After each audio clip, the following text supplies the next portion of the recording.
আমার নাম মোবারক হোসেন বিজ্ঞানী। আমি ঢাকা 15 আসনে এমপি প্রার্থী। তো আমি সর্বোচ্চ চেষ্টা করছি যে ভোটারের সাথে সমন্বয় করার। তো আমি একটি দাবি উত্থাপন করছি, সেটা হলো যে ভোটাররা যদি আমার সহযোগিতা করে, তাহলে আমি একটা কাজ করব, যেটি কথা করছি যে এই দেশে বাংলাদেশে ঢাকা 15 আসন সহ সারা বাংলাদেশের একটি চ্যালেঞ্জ বেকার সমস্যা। সেই সমাধানের লক্ষ্যে আমরা কি করতে পারি।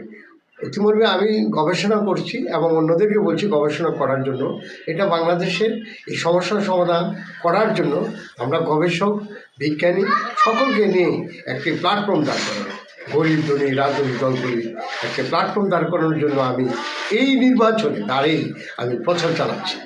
এখন আমি নির্বাচনে দাঁড়িয়ে আমি বলছি যে এই এলাকার যে সমস্যাগুলি চিহ্নিত করেছি। একটা সমস্যা, এটা বড় সমস্যা, যেটা হলো এই একটা সরকারি হাসপাতাল নাই।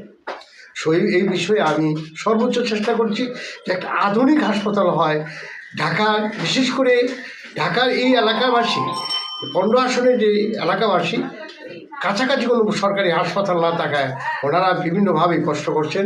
আমি এই বিষয়ে চেষ্টা করছি যে ঢাকায় যাতে একটি ভালো আধুনিক সেবামূলক হাসপাতাল হয়।